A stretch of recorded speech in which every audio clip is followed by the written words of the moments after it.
The broadcast is now starting. All attendees are in listen-only mode.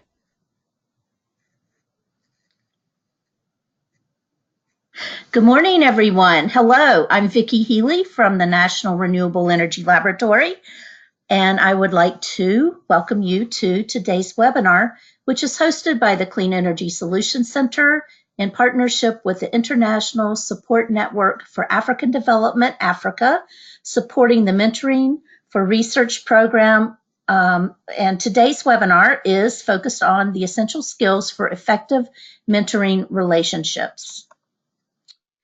Before we begin, I'll quickly go over some of the webinar features for you. For audio, we have two options. You may either listen through your computer or over your telephone. If you choose to listen through your computer, please select the mic and speakers option in the audio pane. If you choose to dial in by phone, please select the telephone option, and a box on the right side will display the telephone number and an audio pin you should use to dial in. If anyone is having technical difficulties with the webinar, you may contact the GoToWebinars help desk in the United States at 888-259-3826 for assistance. Before I continue to the next slide, could I have one of the presenters just verify that you can hear me and see my screen?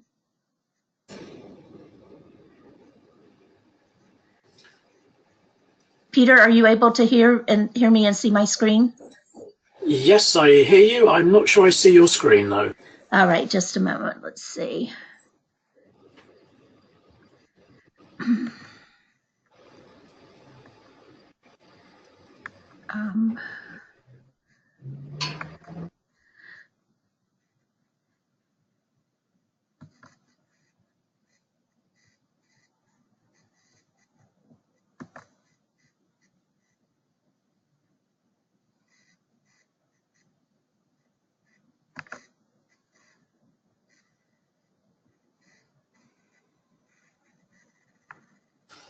Are you able to see it now? Yep, got it. Okay, very good. Thanks. So I will continue.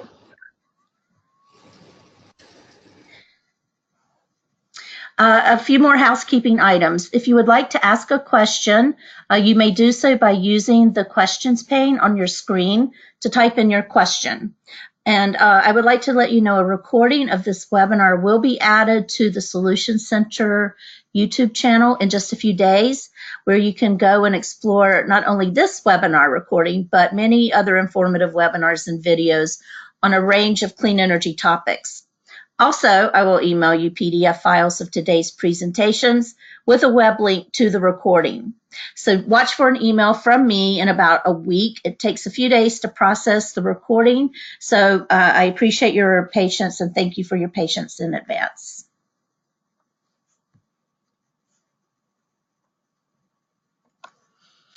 Just quickly, the agenda for today.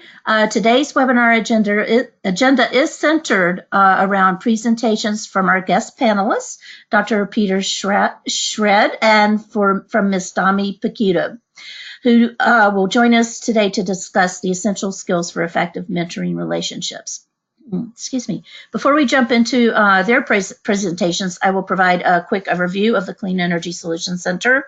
And then following all three of our presentations, we will have a question and answer session where our panelists will address questions submitted by you, the audience.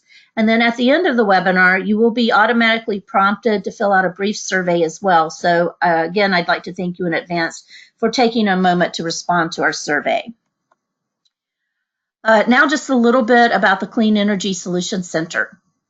The Solutions Center was launched in 2011 under the Clean Energy Ministerial. So the Clean Energy Ministerial is a very high-level global forum that was established to promote the advancement of clean energy technologies and also to encourage the transition to a global clean energy economy.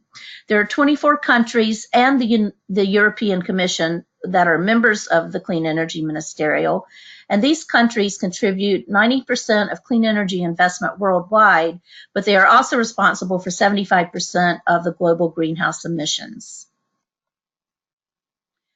The Solutions Center has a very specific focus in that we help government policy makers design and adopt policies and programs, and also to utilize finance measures that support the deployment of clean energy technologies. This is accomplished through providing policy assistance through a team of more than 50 experts, and also peer learning and training tools such as this webinar. The Clean Energy Solutions Center is co-sponsored by the governments of Australia, Sweden, and the United States, and we also receive in-kind support from other countries. The Solutions Center is an international initiative, and we work with many, many international partners as well as regional initiatives across the suite of different programs. Several of the partners are listed on the slide. I don't have time to go over the entire list, but they do include global organizations like IRENA, the International Energy Agency, Sustainable Energy for All, and we also work with regionally focused entities such as the ECOWAS Center for Renewable Energy and Energy Efficiency. So now I'd like to provide a brief introductions for today's panelists. I have detailed bios on these screens, but I'll just briefly refer to them by their name and title so that we have plenty of time to hear the presentations and to also hear back from you during the question and answer session. So today we have the great pleasure of having Dr. Peter Sherrod, who is the co-owner and founder of Trend 2000 Limited. Dr. Sherrod will speak to us today about persuasive writing skills.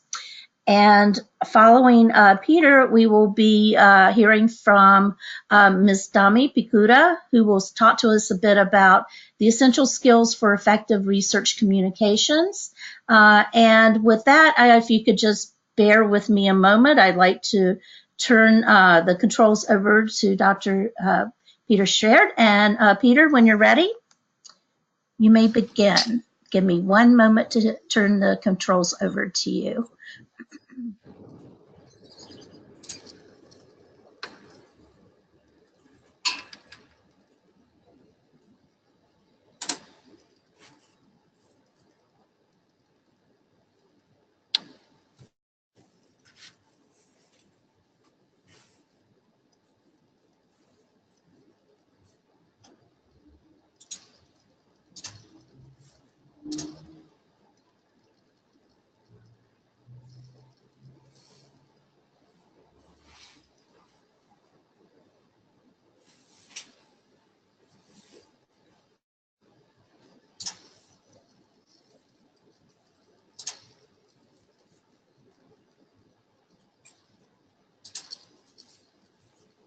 Okay, is that working? Yes, we can see your screen. Thank you. Okay, perfect, thank you. Well, good morning everybody, or good afternoon, depending on whereabouts in the world you are. I would like now to spend probably about the next 45 minutes or so trying to explain a little bit about how to have much more effective written communications. And the main focus of what I'm trying to work on today is persuasive writing. And this is a snapshot of a typically 2-day seminar that we provide very often to young researchers, as it happens, who are looking to try to raise funding for their research activities. But this type of initiative runs across many different walks of life, whether you're raising funding for research, whether you're actually just trying to communicate effectively with your bosses at work, or whether you're actually trying to raise finance for purchases such as buying a car or buying a house or whatever. So the basic principles of persuasive writing are very transferable depending on the environment that you're going in. The kind of topics that we're going to cover today are just 3 particular snapshots. The first one, I want to look at persuasive writing, the basics, and some of the straightforward tools that you'll require to be able to start putting these things together for yourself. On the counter side of that, it's getting inside the minds of the person that we're trying to communicate with. And normally when we communicate, it's because we're trying to get somebody to make a decision or to do something that we are trying to get them to do. So understanding the decision-making process is also a very important aspect of being able to persuade people to do things that we're actually asking them to do. And the last section I want to cover is really contextualizing the learning in this particular seminar. to again look to see how we can use some of these tools and techniques and knowledge in our own writing so that we can try to improve the way that we communicate ourselves as well. I'd first of all like to put a very big acknowledgement into this presentation to a very good colleague of mine, Peter Frederick. This is a course that he has prepared over many, many years of working with competitive bid writing. And he's also written a book, and I would highly recommend that if you want to really dig into persuasive writing in a lot of detail, that you acquire his book. It's an extremely amusing and funny book to read as well. So it's actually very entertaining as well as being extremely informative. As you've probably already seen, my name is Peter Sheard, and I've spent a vast majority of my career trying to convince people to actually provide funding for research. My technical background is in materials science and engineering, and I also have a BSc in economics. So I cover not only the social sciences, but also the applied sciences areas. And as I mentioned, I've been working on bid writing for many, many years, and through the years I've been not just preparing the applications, but I've also been running the projects that resulted, and also working with the European Commission to select programs to be funded. So I've seen these processes right the way through, from the applicant's perspective to the selector's perspective, and then on to the person who does the monitoring's perspective. And I try to encompass all of these different perspectives in the writings that I try to suggest you do. Okay, so let's now move on to the basics and the tools. Now, the first thing to be aware of with writing is it's actually not normally considered to be the most effective means of communication. Most of the time you will be dealing with people face to face, and this is a much advantageous situation because you are getting an immediate reaction from the person that you're communicating with, and on that form you can actually adapt what you're saying by watching the body language, and you can then create your own narrative as you're running through. The big disadvantage with writing is that you can only do it once. It's not an interactive process. You are essentially writing symbols on a page and enabling somebody else to interpret those symbols. And if they interpret them in a different way to what you meant, then the chances are you're not going to have a very convincing or persuasive session with that particular individual. On the very plus side, though, with writing, it does give you lots of time to plan how best to do it. So you do have one advantage in your favor. Say time is on your side. You can construct your argument to be as persuasive as possible. The next important thing to try to identify, though, is, of course, why are you writing? If you have to write, then why are you actually doing it? And it's very important to identify the clear purpose of why you're writing. And enable you to do that, you need to try to set some very clear, simple objectives. And you need, as you're writing your text, to be constantly reminding yourself what these objectives are and stay focused on just that one set of objectives. Human beings, we don't have a very long attention span. We get distracted very easily. So if somebody provides a very complicated series of either emails or instructions, we often lose the plot. We don't follow exactly what's going on. And it's quite typical that we will miss a large number of things on single emails or even in larger documents for securing research funding. So key things: identify why you're writing, what's the purpose, set clear, simple objectives, and make sure you stay focused on these. Another very important thing when you're writing, of course, is to actually identify who you're actually writing to. Who is your audience? Once you've identified your audience, you can begin to start to structure your actual strategy for getting the response that you're wanting. Now, in many cases, if you're writing in terms of research applications or in terms of some kind of policy provisions, you can make a good assumption that you are working with what we call an ignorant genius. Very clever, very knowledgeable people, but they might not always be knowledgeable in the specific area that you're particularly dealing with. So again, making an assumption. The next thing, of course, is that most people are rather cynical, particularly if they know you're trying to get them to do something for you. There will be a little voice on their shoulder that's telling them, you can't do that, that's not right, that doesn't make sense. So you have to be careful to, again, recognize what that inner cynic is and how to address that in your writing. As I mentioned before, When you're writing, you are just putting symbols on a page. Your reader, the audience, is the person that creates the meaning from those symbols on that page. And very often the meaning might not actually be what you expected. And the meaning is created by people's experience and indeed some of the biases that they might already have accumulated over their lifetime. So again, this is a very important aspect of making sure that you construct your message in the right way. The other thing to bear in mind is more often than not, your audience has much better things to do than reading what you've provided them to actually look through. Particularly if it's a long document, for example, a research application for funding, you need to do what we call take pity on them. Make it easy for them to read it. Try not to bury lots of information in very obscure parts of the document. Make sure things stand out for them.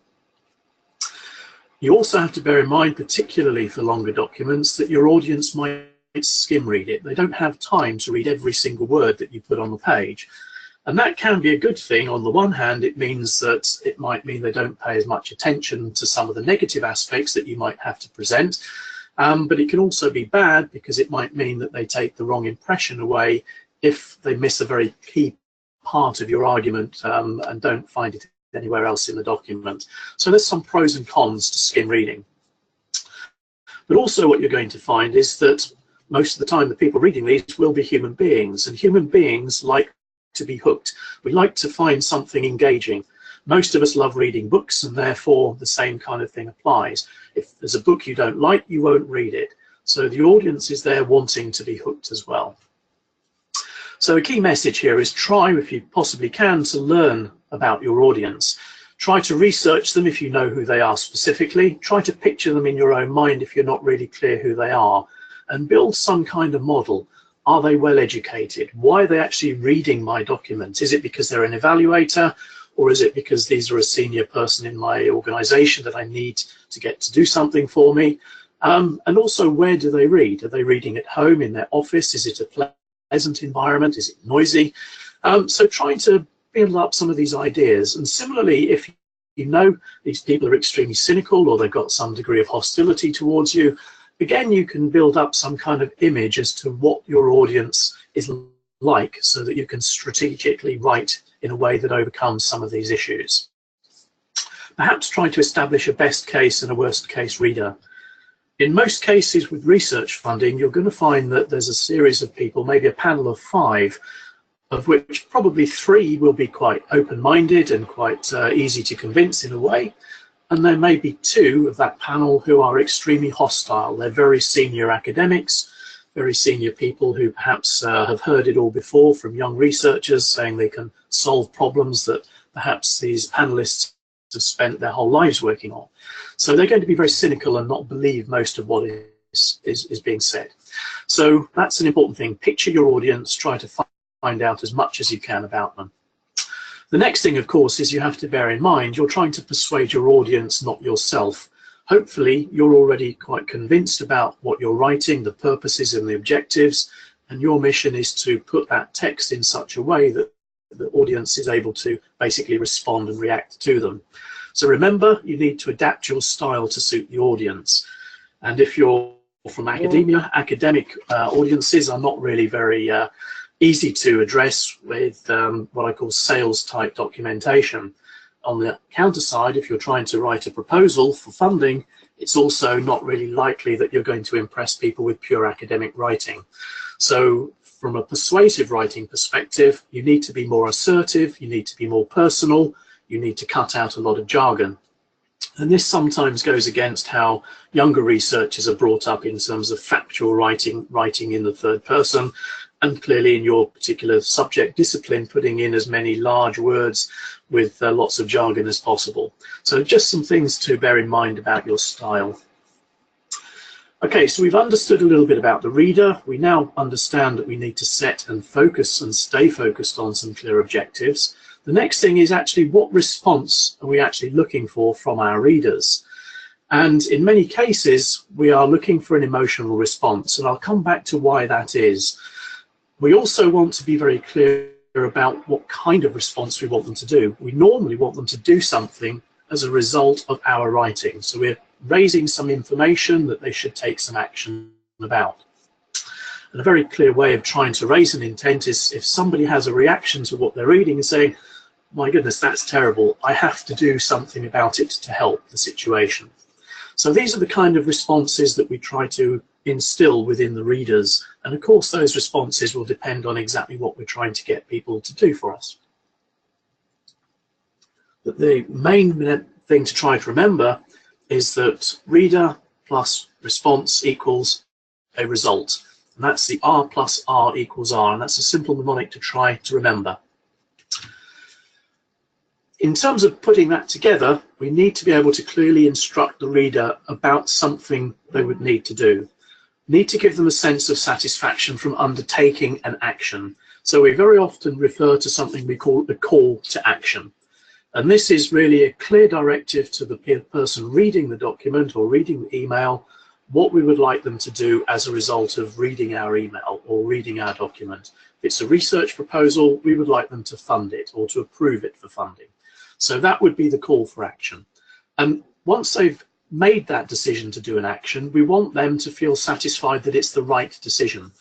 And again, that's a very important aspect of constructing the proposed story in the text that we're writing.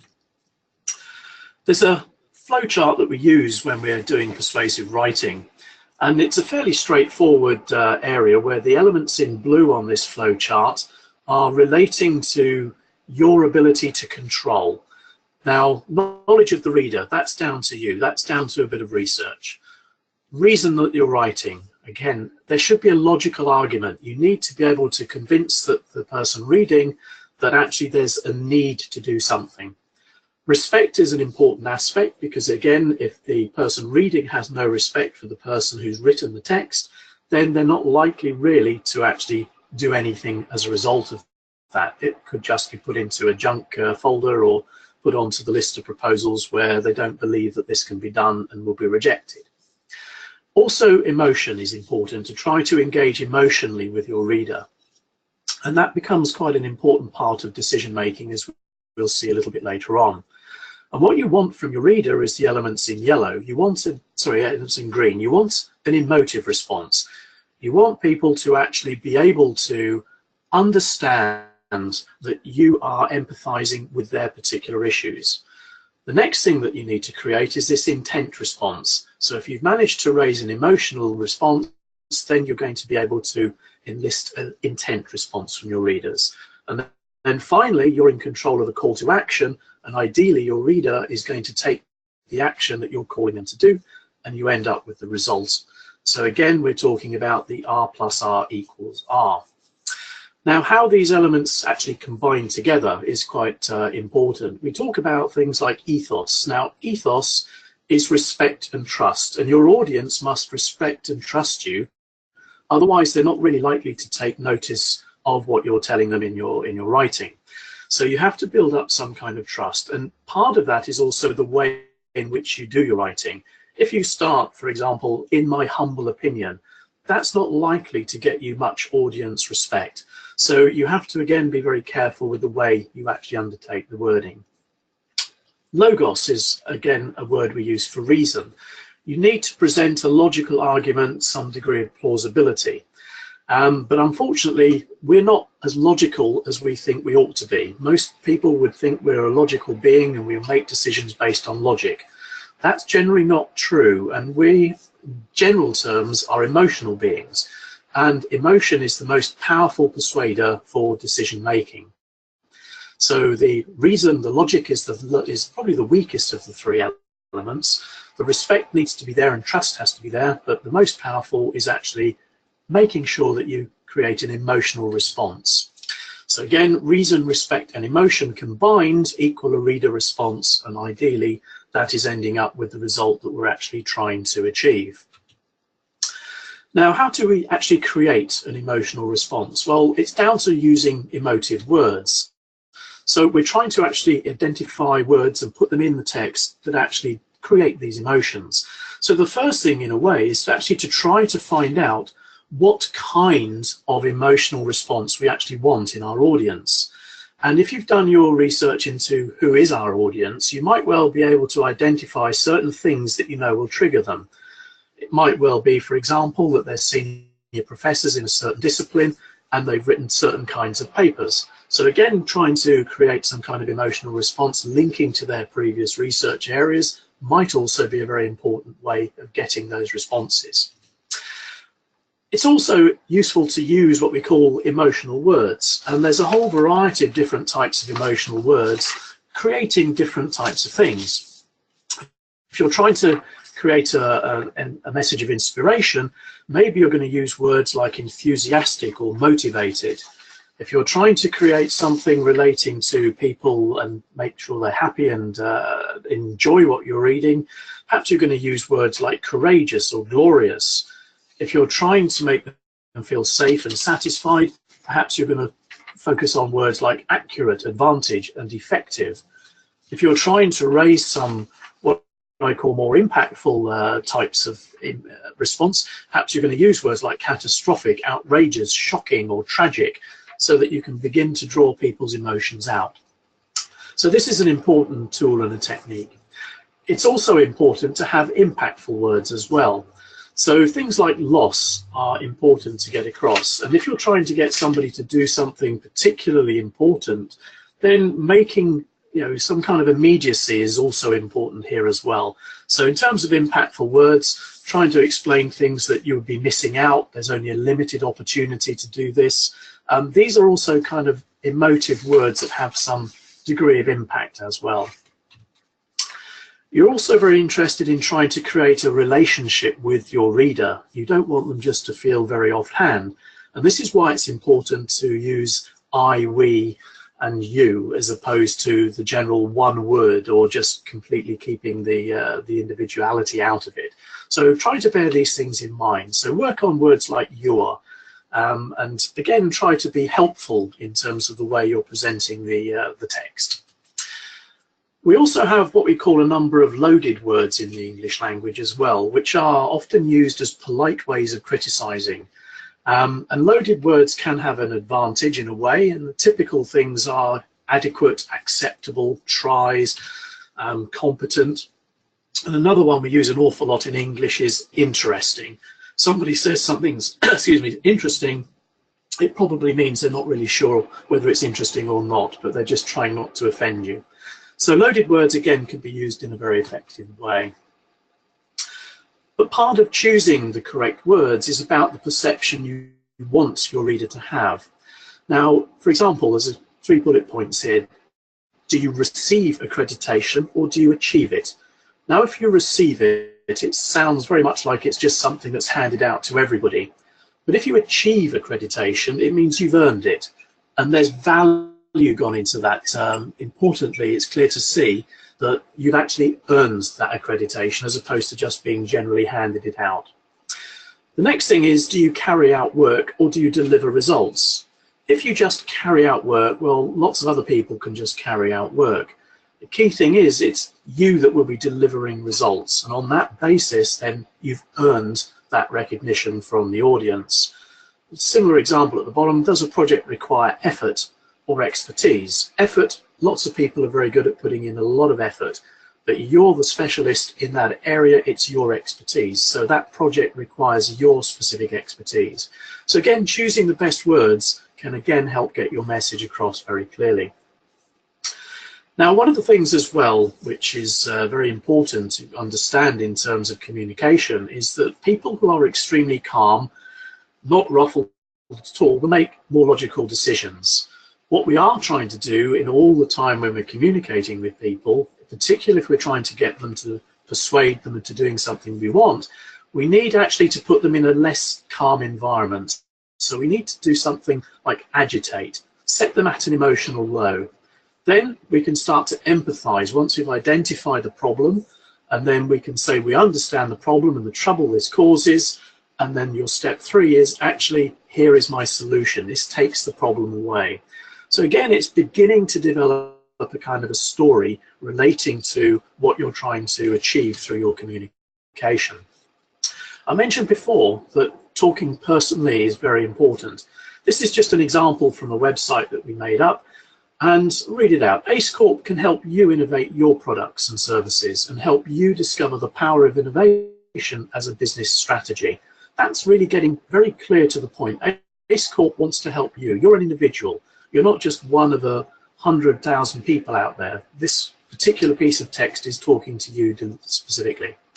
And it goes on to say, ACE Corp provides innovative concept development across industry. We also provide access to over 10,000 scientists and engineers to develop the technology needed to realize these ideas. We can even help you share the costs of innovation through partnership and government support. So this is just an example of making a direct connection with your audience. So it's, again, trying to make sure you keep things personal. It's much more effective on an individual communication level, particularly when you're trying to persuade somebody. Another important thing to bear in mind is that the real importance and significance of storytelling. We all love stories. As I mentioned before, we like reading books. Books will generally have a theme running through them, a storyline. And you can use these for a framework for your written communications as well. And how these effectively work is really trying to identify the storyline. Very often an effective one in communication writing is trying to find out the hero, the villain, the problem you're solving, the good guy that comes along and solves the problems with the good strategy. And that's essentially about what we call developing a storyboard for your text. Why? What's the problem? What's the villain that you're trying to overcome in the story? Who's the bad guy? You hopefully are going to be the hero of the story, but unfortunately you've got a slight flaw. You don't know everything you need to know. So maybe you're seeking information with your communication. Perhaps you're writing a research application and require funding to help you build up the capacity to overcome these slight flaws or lack of knowledge that you have. Then, of course, you need to present your vision. What's your overall view of solving the problem? And then the narrative, very importantly, is going to be identifying the actions that you're going to be taking. And this is the narrative of the book. So again, it's very clear to identify the hero, the problem you're overcoming, and why you need the storyline to actually develop and collect all the various bits and pieces that you need. So again, trying to develop that is very important in terms of your stories. Try to encompass a number of what I call the basic story elements. Who's the hero, the character flaws, who's providing enabling circumstances. You might have allies, you might be working with other people, for example, if you're doing some kind of cooperative project. What's the opponent, what's the problem that you're trying to solve? And of course, jeopardy at the bottom, what's the risk that you're trying to overcome? Why you require action from the reader. So a number of fairly straightforward elements in your your storyboard and storytelling. Okay, so that's a little bit about what I call the fundamentals, the tools, and the basics of actually creating an effective story and an effective communication. On the counter side of that, of course, is trying to work out what motivates people to make decisions. So I want to run through now some fairly what I call psychological information about how we actually make decisions as human beings. The first thing to really be aware of is, of course, that the human brain is really quite a marvelous piece of equipment. It contains something like 20 billion neurons, which run at about 2000 hertz, and it can complete around about 100 million instructions per second. So this is one of the very remarkable natural neural networks. And because of this complexity, this basically enables us to take in and process billions of pieces of information daily, and we use them to make generally life or death decisions. Certainly that was how the brain was developed to do in the past. Now, to enable us to do this, we have to use chemicals. We use things like adrenaline, testosterone, oxytocin, and this will bias or switch decision-making modes. And it comes back to years ago as we were evolving as a species where we had a fight or flight requirement. And these are very unconscious and hard to override, these kinds of developments of these chemicals.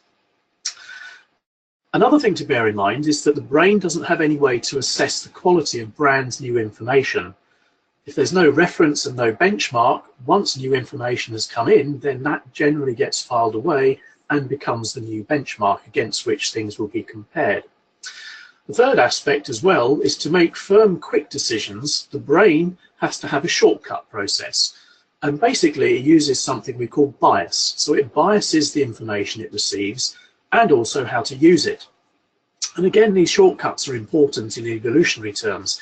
If you have to make a snap decision about fight or flight, you haven't got half a day to work out what's actually the best requirement. So your brain basically comes in and starts sorting these things out for you.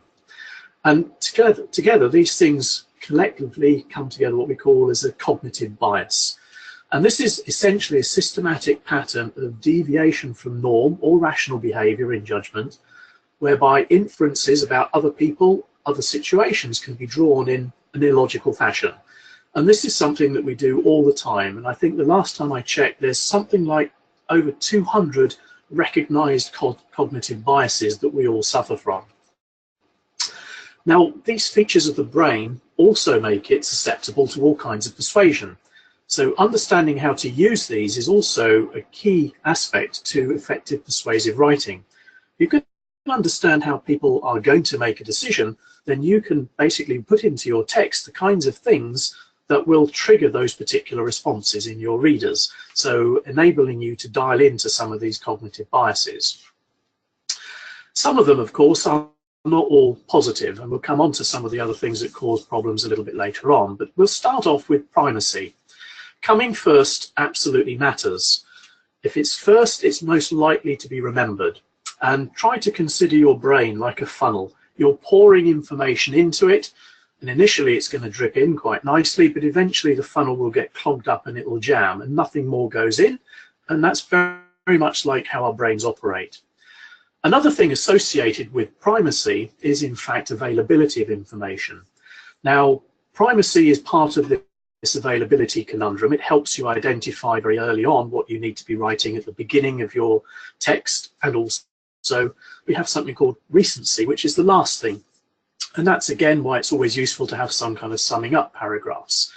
And the strength of recency, or the last thing, is also well known, particularly in terms of criminal circles, because it's always the person that will sum up last in a criminal trial who actually ends up normally with a better result, because this is the last thing the jurors hear, and therefore it's something, again, which is going to be more in their mind. So these two things, primacy and recency, are important aspects to get across in your writing. Another aspect is also something we call shocking and surprising. And this is what will pull up information to make it much more available immediately. Give you an example here. Let's say that you've decided that you're going to go and do a charity parachute jump. And you've selected an airfield and a parachute club that's absolutely got 100% record of never having an injury, any kind of problem. And you're up in this aeroplane thinking, oh, this is nice. This is a very safe environment. Nobody's ever had any problems here. The person in front of you in the queue to do the jump jumps out of the aeroplane. Parachute doesn't open. Whoops, splash, gone. Now, I guarantee you are not going to jump out of that plane, regardless of the fact that there was a 100% safety record. You have now had a big shock, a horrible surprise, and it's unlikely that you're going to be jumping out of that aeroplane now. Same kind of thing when you're writing text. If you can put in some shocking or some surprising information in the text, then that often creates a very good impact on your reader. And how you use that is also quite an important part of constructing good quality persuasive writing text. How can we actually use this? Okay, primacy, good executive summaries. First few lines on a list, also very important. If you've got a longer document and you split it up into lots of paragraphs, again, it's the first few lines on each of these paragraphs, the first few lines on each page that become very important. We talk about availability. You need evaluators or whoever's reading your documents to be able to identify what the important messages are. So good, strong, bold headings, impact boxes, use of things like bullet points and closing statements also are very important for that. Also the use of hard-hitting statistics and facts. These can generate that shock element that again provide you with that emotional response that we're trying to achieve. A number of other biases that come through that you need to be aware of. We have something called confirmation bias, and this is the tendency to look for evidence that confirms our own existing beliefs. And it's basically people looking for ways to confirm that something is true as opposed to finding out if it's false.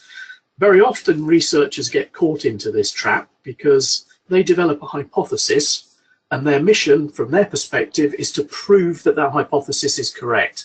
This is a good example of a confirmation bias. It's a much more open way of researching if you actually set out to find out if your hypothesis is correct, not to prove that it's correct, because then you might actually overlook evidence that is proving otherwise. So again, something just to be mindful of. We also have something called cognitive dissonance. Now, this is basically the inability of our brains to hold two conflicting views at the same time. We either like something or we don't like something. It's very unusual that we have a balanced individual who likes and doesn't like something equally at the same measure.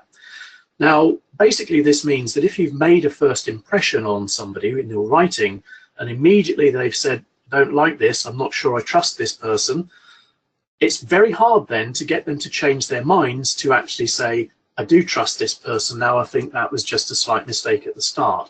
So again, it's coming down to the importance of making a good first impression so that we don't have this issue with cognitive dissonance where people just generally don't like changing their mind.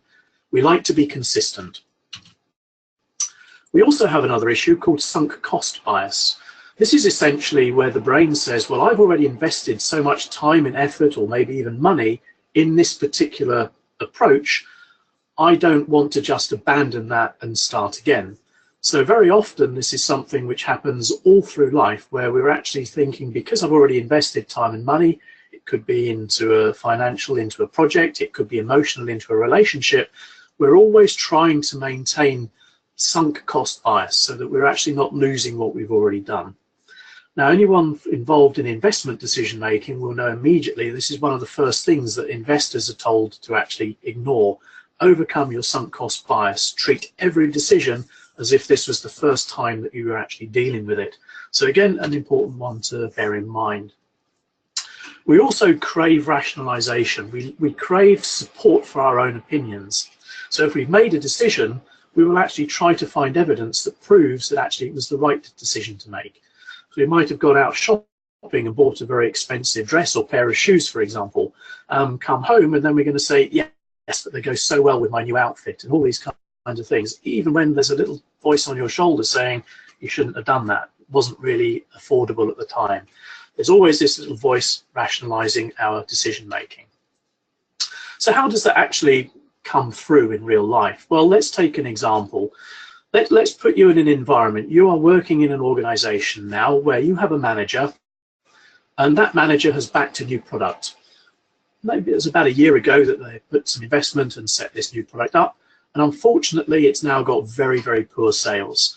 And the manager's thought process typically is going to be going through a number of things. The first one, I can't cancel it now. We've invested millions into it. That's a very classic example of a sunk cost bias. Cancelling it will make me look weak and indecisive. That's a consistency bias creeping in. Third issue, sales were probably down due to the very wet weather in May. Trying to rationalize that it's still the right decision because the sales were down because of wet weather. And then confirmation bias number 4, sales are still 20% higher than in January. The fact that January's sales were a disaster anyway is not really helping the issue. So you can see these biases creeping into the way we think and the way we actually try to either make decisions or support decisions that we've already made. But now let's put yourselves in the situation. He's your manager and you've been told to write a report to try to get him to change his mind, to pull out of this particular investment. The first thing, of course, your manager won't want to be wrong. People just don't appreciate being told that they're wrong. Third thing, he's going to remember selective statistics that support continuation. Remember the rationalization that was being done with the previous sales. So again, you'd have a problem with that. He also won't want to read the arguments against and won't want to feel that he's wasted time and money. So you've got to try and construct some text to overcome these. So how would you actually go about doing that? Well, the first thing is, manager was not wrong at the time. Maybe you can start working on the basis that circumstances have changed. In the last year, things have changed, which mean that were you making the decision again now, then you would actually make a different decision. So again, focusing on the circumstances is important. So identifying it's not a mistake that was made, it's just simply as time has gone on, things have changed. You also, of course, need to predict the ways that statistics could be misinterpreted and present an alternative view to counter any of this rationalization or confirmation bias that might be going on. You also need to be able to draw the manager into the document by pointing out the optimistic past, so it's going to give them a good feeling about the decision that he made a year ago, but then of course now explaining clearly how things have changed. Then the fifth element is, of course, show the savings that could be made by cancelling the project. And savings, again, is a very important aspect. If you can actually identify and quantify some of these things, that also might be, again, part of the shock tactic, the shock statistics coming in here. But the key point when you're trying to overcome these kind of situations is don't challenge the person, don't make them feel that they've made a mistake. Challenge the idea and the circumstances around which have developed over the period of time. And that normally enables you to construct a very good, very well-argued logical report that engages the reader, engages the manager with some emotion, explaining you sympathize with what was a good decision at the time. It's not a mistake. Circumstances have changed, so you understand the problem, and then you've got some ways of overcoming it. So again, that gives you an example of some of the things that you need to do. Okay. How do we actually go about making decisions when we don't have a lot of information?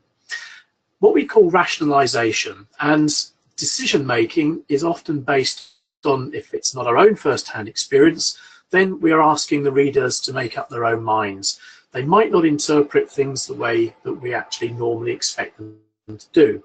So you need to be able to see courses of action and then provide new evidence that supports it and why it should be followed. And again, justifying and providing the evidence of the decision is what our brains crave. Our brains love to be confirmed to be correct. So this rationalization is all very important. Now, we need evidence, but it's not always there.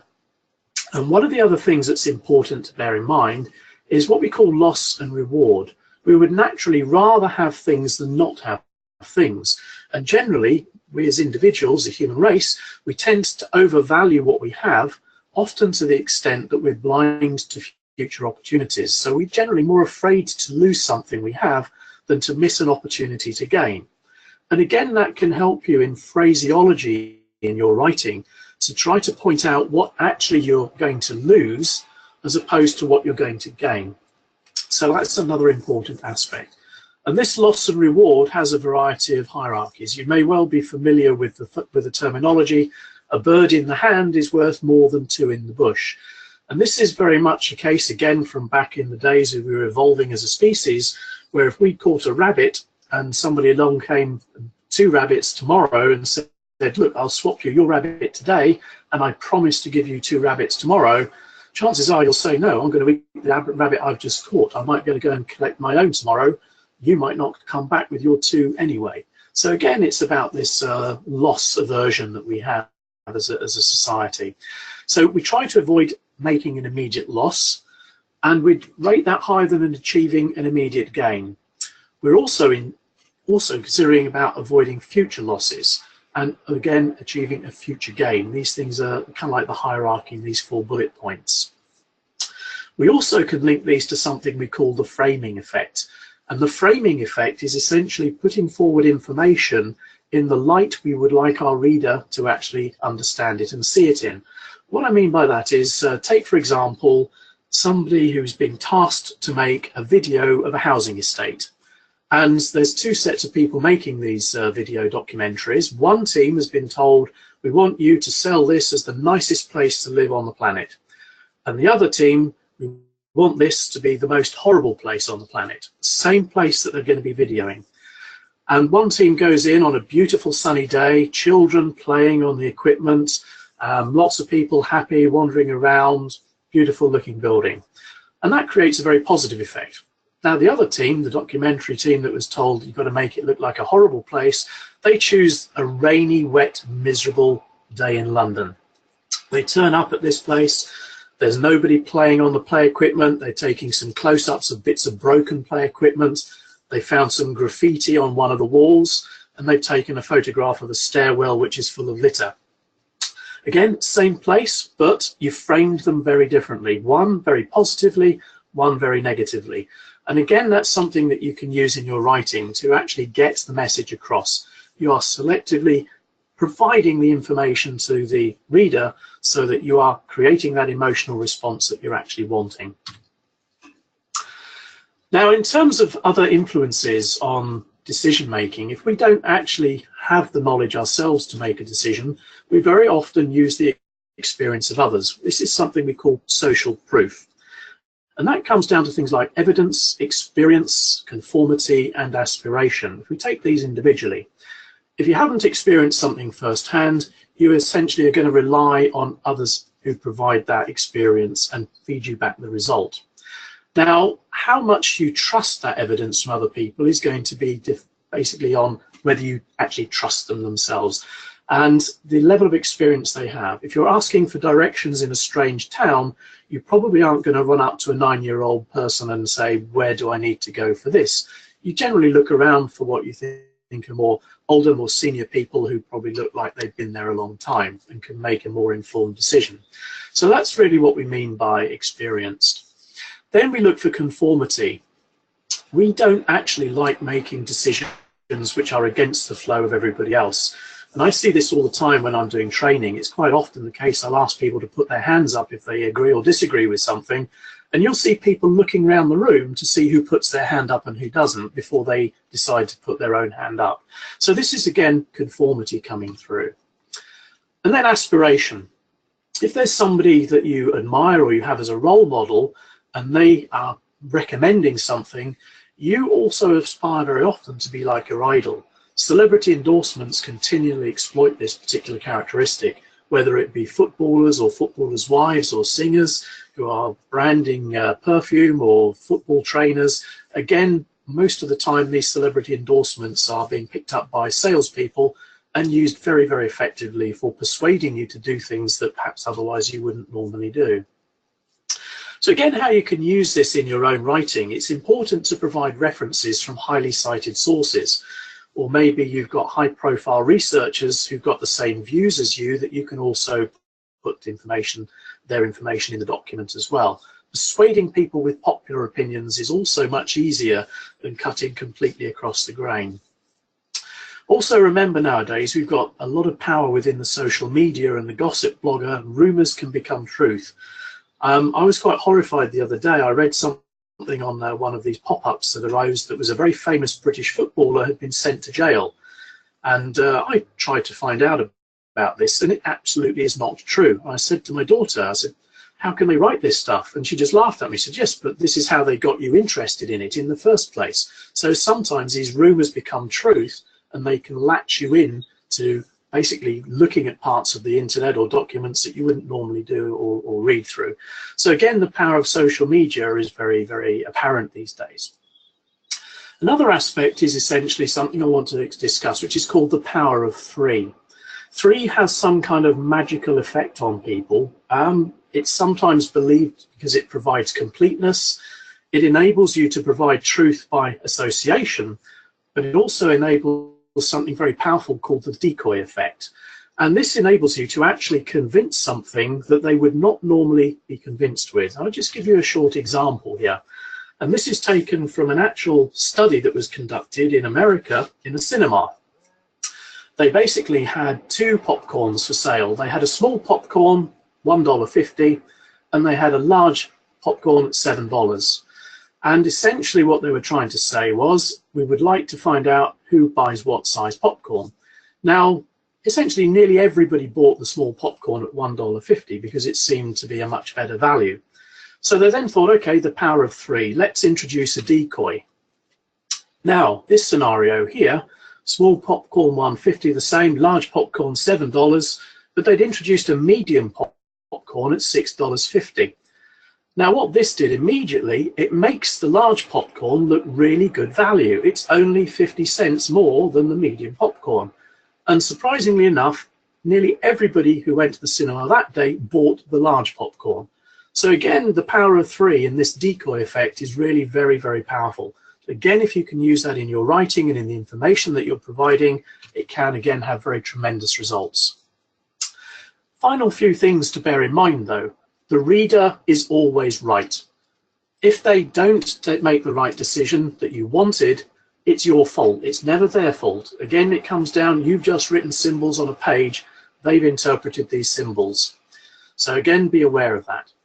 Again, a better understanding of the decision-making process and how to use it in your favor will very often help you get the results that you're actually trying to achieve in your writing. So again, very important things to bear in mind. I want to just provide a summary here. Firstly, we've gone through persuasive writing basics. Very important, why are you writing? Who is your audience? And again, remember, reader plus response equals result. Very clear things that you need to establish on your open mind. How do you do this? Tools, ethos, logos, and pathos. You have to have some reason or logic.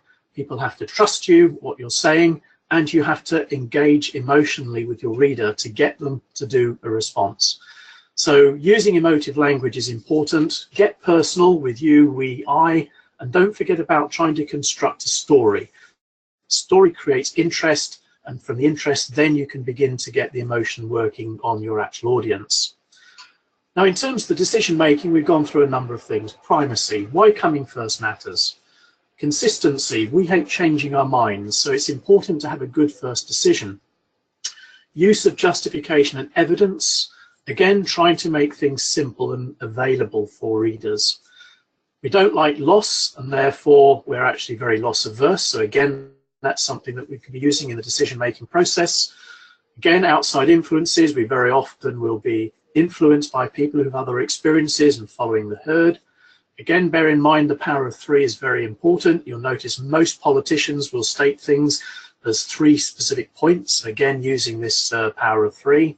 And of course, your reader is always going to be right. Now, I mentioned a little bit at the very beginning about contextualizing this. I want to run through now the last few slides relating to how, if you're doing research document or proposal writing for research grants, how you actually capture and use some of this information. First thing is, we mentioned know your audience. If you're applying for European funding, then clearly your European Commission evaluators are going to be your primary audience. So you need to find out as much as you can about them. Most of the time your audience is going to be busy, they're going to have a large number of these documents to read, and they're going to skim read them and probably read between the lines. Your audience are going to be smart, they might not necessarily be in the same technical field or scientific discipline that you're actually writing in. The audience is interested in good projects and are looking for good results, not just prettily prepared proposals. Golden rules in terms of how you present your text. Writing clear, simple English is important. Space the text out so it's nice and easy to read, and use paragraphs properly. This again provides a nice breakup on the page. Don't repeat the same text throughout the document because that can get boring. And although bold and underlining can help stress certain aspects, don't go crazy with it because the evaluator might then only read the bits that are in bold and underlined and miss the rest of it. And ideally in your writing, everything should be important and have a purpose. Again, remember, if somebody else thinks it's confusing or unclear, it is. The next thing is to aim for average sentence lengths of 15 to 20 words. I do a lot of reviewing for many, many different cultures and different countries of people. And I find that people from certain countries don't use paragraphs. Their sentences can even be half a page long. And it means that you get lost in the document. It's not available information. Perhaps all this stuff is in there that you need, but you just cannot actually get at it. So useful to vary between long and short sentences to help the flow and make your points punchy. Also, when you're writing the sentences, again, come back to what is my objective for this sentence? Assign one idea per sentence. Don't make them too long and complicated with multiple points. Don't overuse technical jargon or abbreviations unless they're absolutely necessary and you're 100% sure that your evaluators or your readers are going to be familiar with these. Again, as we said before, remember who you're writing for. You're not writing for yourself, you're writing to get a response from that evaluator, and hopefully if it's a research document you're providing, you want them to fund it. Use paragraphs and avoid large blocks of text. I'll give an example of that in a few slides later. It's very important to break the page up and try not to use long words when short ones will do. Not all evaluators will necessarily be in English native speakers, so you have to again make it a little bit easier for them. As I mentioned before, we're trying to use emotive language, so use positive, inspiring language that motivates the readers. Explain how you are solving problems, how you can save money. Again, remember this loss aversion. Try to avoid negative words or what we call uncertain words, and particularly things like could, should, may, possibly. When you're trying to convince somebody to do something, it's not really very good to start saying, well, it might work. You have to be a bit more determined and forceful about, I'm very sure this is the right thing to be doing. Start sentences using connectors to split long ones in two, such as but, so, and because. And also be sure you go back through it and chop out anything that's unnecessary, because brevity really is the basis of clear writing. Make sure you abide by the rules of the layout that you've been offered and told to comply with. Now, if you're writing research grants, you'll have a very specific set of rules. But when you're doing your own emails, again, make sure the key thing is that it's actually readable by people receiving it at the other end. So choose a font that's the right size, not micro font. Also, depending on who you're writing to, make sure that you don't inadvertently insult people. Sometimes I found that one of the documents, I actually put an exclamation mark in a comment that I made back, and somebody got very upset saying, why are you shouting at me? So again, be a little bit sensitive about the audience that you're actually responding to and how they might actually interpret what you're saying. It can be very dangerous if you're writing things a bit too blunt and you don't mean to be rude or anything. Sometimes it can be interpreted in that way. Use simple diagrams necessary to clarify your text, and again, tables to present figures and data more clearly. So again, you might well have different section headings in a longer proposal, so again, just make sure you abide by these types of things. Again, be visual. Try to make it an attractive thing to read. The first example at the top of the right-hand page here is a very classical example from certain countries that write without paragraphs, long sentences. As you can see, to try to pick out a key piece of information from there is very difficult.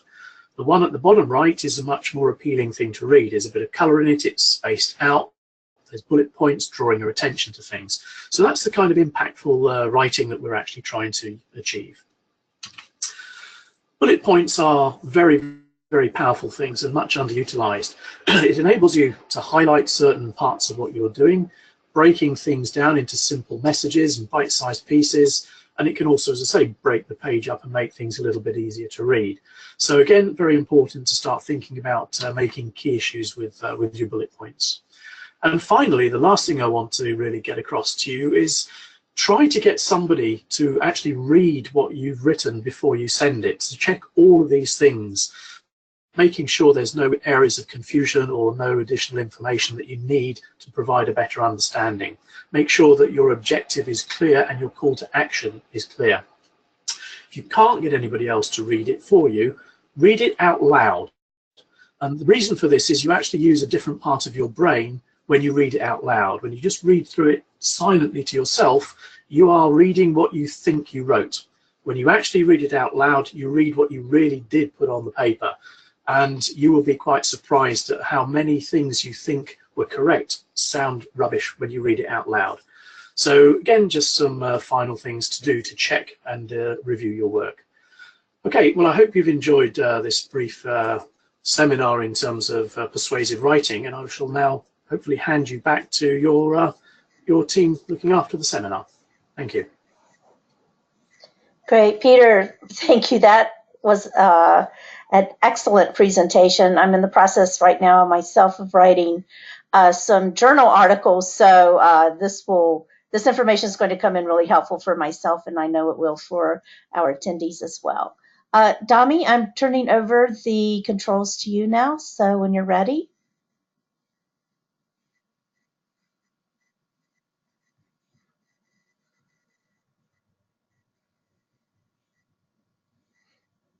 Hi, Vicky, can you hear me now?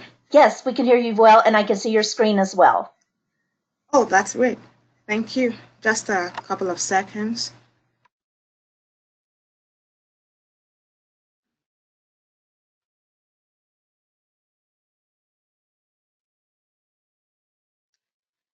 Okay. Good morning and good afternoon, everyone. Vicky, can I start now? Yes. Hello, Vicky. Yeah, yes, can you hear me? Yes, please, you can start now. Thank you. Okay, thank you. Good morning, good afternoon, everyone, wherever you are. And thanks for having me here today. Thanks for being here with us. My name is Dami Pikuda. I'm the program manager of ICENET Africa. Thank you, Dr. Peter, for that very informative session. It's a very wonderful time, and I really think that, and I hope that our applicants and participants have also benefited a lot from it, like I have done. And Vicky, thank you once again for being our host for today. And my last thank you is to Dedoyin. Thanks for giving me this opportunity to present this today. So straight away, I would like to go into a brief overview of the MRP 2018 application process and some of the important highlights that I wish to bring to our applicants. So as you know, our major vision for having the MRP 2018 is to have mentees after we have an application, and then we make a shortlisting, and then after a shortlisting, we select, of course, a few candidates who will be trained, and then our mentors will will make the final selection of the people they wish to mentor. Unfortunately, this was not the case with us when we received these applications. And what do I mean by that? I will say that after the application, we faced a very different reality. And first of all, the application forms we sent out, when we were expecting the applications, we purposely made them in MS Word form, so that applicants will have to submit them in the form of emails, and then they will send emails to us. As you know, whoever gets a mentorship position, the most important communication skill that we require, or that the program requires, will be through email correspondences. And then we wanted to simulate what we will be expecting our mentees, selected mentees, to communicate to our mentors. And when we received these applications, the first thing was that most of the application package did not meet these requirements. They did not meet a lot of the requirements on the application forms. And then when it comes to the email correspondences we received, we had a lot of each surprises. And then we thought in ourselves that, what can we do about this? So the first thing I would highlight will be a sample of the emails we received. So my first category of emails that I would like to show us are the emails that are unprofessional. I believe that we all have taken a lot into account from what Dr. Peter said, and I will just be going through this briefly one more time to really pass the message and let you see what we're talking about. So this sample of emails, and we respect the confidentiality of those mentees, we respect them, and we are only using this for educational purposes. So let's take a look at this. This is an email that was sent to submit an application, and this is just all we can see in that email. So I want you to read that email from your perspective as a mentor, or as someone that is in a position to review an application. And then all you see as an email is my application, hope to hear from you, please. So if we decide to analyze this single email, this one sentence email, I don't know, whatever, no matter the time we take to it, but we can as well, I believe you can agree with me that there are so many factors that are actually wrong with this email. There are no punctuations, there are no salutations, there are no greetings. And, you know, this passes a message, a simple message to whoever is reviewing it, to whoever is reading it. It shows that this person is rude. You might not have meant that, but that is the message that the receiver receives, that this applicant is rude. And another sample in that is application form processed. You can see that application form processed, ... anticipating your replies. And then again, we look at ourselves and then we wonder if this person gets a mentor, if this person is assigned to a mentor, and this is the kind of emails that a mentor gets. The only explanation they can give to it is that this is very rude. And if this is rude, it has a major impact on you as being their mentee, because they no longer take you serious. They see you as rude and disrespectful. And then it affects the integrity of our programs. If it's a very extreme mentor, he might just decide to quit the program and say, the mentee that was assigned to him or her is rude and they can no longer communicate. So this is a very huge concern for us that we have to take into account. And then the next category of emails we receive is the one I will class as a poor grammar. You know, Dr. Peter has said a lot about this, and then we understand that a lot of us, English is not our first language, and there's no offense in that. A lot of us, we speak even another official language in our country. But then as long as you have decided to communicate in English, ignorance is not taken as an excuse. That's a slogan that I take into account every time. And when this kind of email comes, no one takes the content serious. No one takes it as important. No matter the quality of your CV, no matter the quality of the content that you're trying to pass across, this kind of emails would totally piss off who is reading it, and then they totally disregard your whatever package that you have put together. And then you begin to wonder, why don't I have responses? Why do they not accept me into this program? Why don't I get this opportunity? It's because your emails totally put them off, and they did not even give you a chance at all. And then the last batch of email, the last category that I will consider when I was preparing this, and I asked myself, what do you call this? That's the title I give it. And I would just like us to take a look at it together. It's a screenshot of an email. And then as you can see, this part I'm showing is a reminder that was sent to an applicant. And then this is the response we received. The person sent an email, "Are you kidding?" with an exclamation mark. If you will be the one to receive this, I want you to put yourself in the shoes of the person sending this email or the person receiving this email, and then you get this kind of response. What if this is sent to our professor? What if this is sent to our top-notch professionals who are our mentors? And then you reply them and ask if they are kidding. I don't think they will ever take you ever serious again. You know, we are in the world of social media, and we have the Twitter and we have the Facebook and Instagram, but it's highly important for us to take very key importance, to attach importance to whatever we communicate via emails, especially if it is for professional or career or academic purposes. And then the next email I'm showing down there is even more interesting. As you can see, this is an email that was sent about this particular webinar holding today. And this person asked, are there any special reasons as to why this particular seminar is on a Saturday? Some of us are staunch Adventists. And you know, as interesting as this may be, this is rather sad for us, because we imagine that this is sent to a mentor. If a mentor fixes a particular meeting time to meet with you and you reply with this email, the first thing we should know is that someone who is non-African may actually have a problem understanding what an Adventist actually means. And then he or she goes ahead to find what it is and realize it has to do with religious activities. This totally puts them off.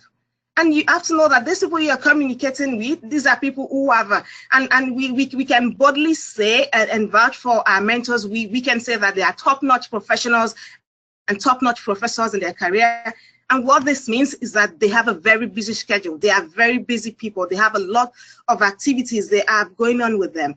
And if they try to squeeze out time for you as a mentee, from which you are the one benefiting, not them, and then they fix a meeting, and then this person replies and say, I have a church activity. What does this say about you? What does this say about our program?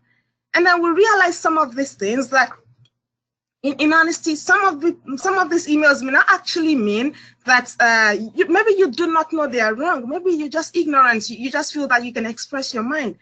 But then these challenges, after looking at all of them, brought us to having a new selection model. And when I mean a new selection model, what we realize is that if we put all of these things in consideration, I will say that more than 85% of the applicants will not even be shortlisted at all. But then if we do that, we can still achieve our aims of finding the few mentees, the few applicants who are qualified, and going ahead to train them and going ahead to assign them to mentors. But then there's a gap. There are still this 85% that were not qualified, but they do not know why they're not qualified. And this 85% will still keep sending applications, other applications elsewhere, and will still keep applying to more opportunities, and they will not get replies, and they will not know why. So that brings us to this. What do we do? Do we just ignore this 85% and just let them go and sort themselves out? Or do we see how we can actually address it? And this brings us to the fact that we decided to shortlist more applicants. And when we shortlist more, it's what are the opportunities? How does it benefit you as an applicant to have been shortlisted? It means that, for those that were shortlisted, they are majorly people who have submitted a complete application. It might have been in the right format or not, but the application was complete. And they have shown interest in our thematic areas, which is sustainable energy, environment, sustainability, renewable energy, and climate change. And so we believe that this training, and more so, a webinar training that can serve 100 people can serve 500 people. So why not just give them the chance and let them see, and particularly this webinar we have today, they have opportunities to see areas where they can improve, especially in their research communication. And then the MRP team decided that, okay, the last benefit they will have is that every applicant who has taken part in all webinars will receive a letter of participation or a certificate of participation. As an evidence, it can be counted as a capacity building education program or training program, and then you can have something to hold on to after these trainings. And please note, you do not have to send an email for this certificate, and the MRP team will contact everyone who has attended all webinars, and they will do this at a later date, which they do not have now. So I'm not able to communicate that to you at this point. And then how does it benefit our vision at ICEND Africa? Our vision is empowering African young researchers. So we can see that aside having mentees at the end of the day who are networked and matched with mentors, we are also able to train more people. We are also able to have them improve and see areas that they need to improve on, especially in the areas of research communication and seeking research opportunities. And so in the next couple of slides, I will be reviewing the major parts of the application model that we considered. And the first one is effective email communication. I am not going into much details of this because Dr. Peter already did a good justice to this. But I will just highlight a few things that we noted from the applications we received. And the first is the use of a formal email address. And as you can see, I put it here, you want to use a formal email address, not babyforlove@yahoo.com. We received emails that are similar to this. And then when this kind of emails come to someone, to a professional you're seeking an opportunity with, they don't even open it. And most likely it will go into spam, because these are emails that are used by spammers. And then the question you keep asking yourself, I did not get a feedback, my application was not considered. It's because no one even checked your application. And another important thing that I want to mention quickly, which we noted, is that maybe some people do not know that your emails have your name attached to them. And then when you have emails that bear a name, and then you're sending application under another name. For instance, your name in your application is Peace Uzondu, and then on your Gmail, you use Ashante Joy. You know, I'm just coming up with random names now, and whatever name. And then when this happens, when the person wants to search, when they are trying to trace your application, they try to link your name from the emails you send, they do not have a trace of it. And, you know, we have emails, we can have emails for personalized, but even if it is a single email that you will attach to your for your career purpose or for academic purposes, have an email that is that has a formal email address, and stick to it and make sure you label it correctly. And then the next thing is that you pay attention to details. I have an example here of an email that was sent, and my name was not well written. You know, if this goes to just picture you being a mentor or a professional professor, and then this is a student that is applying for a position with you, or funding or scholarship, and they did not even pay enough attention to spell your name right.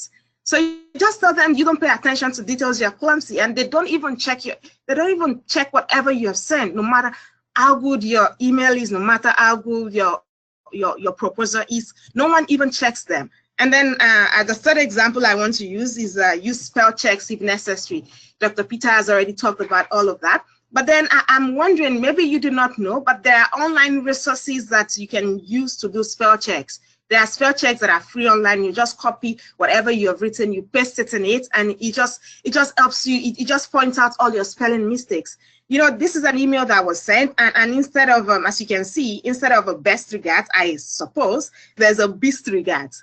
And then when this comes to someone reviewing an application, I don't think he will go further, except the very kind-hearted ones. And then with all of this, you can see that this is just about your email now. No one has even talked about your file, whatever file you've attached. No one has ever talked about how intelligent you are, about how good your CV is, about how good your CGPA is. So at this point, it's very possible that you have already lost the chances because they did not even check it at all. So what are the tips that can be helpful? Be polite. I'll just go over these briefly. Be polite. And then name your documents. Yes, so when we're talking about naming your document, if you're attaching documents, it's especially for application positions like the one you did with ICENET Africa. And then you just put yourself in the position of a reviewer or a team of reviewers that they need 100 people.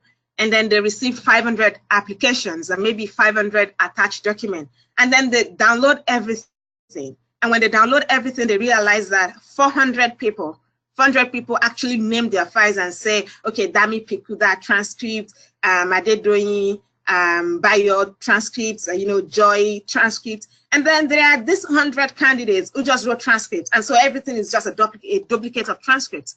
You know, the first thing is that they need 100 people, right? And they have 400 who already have made the job easier for them.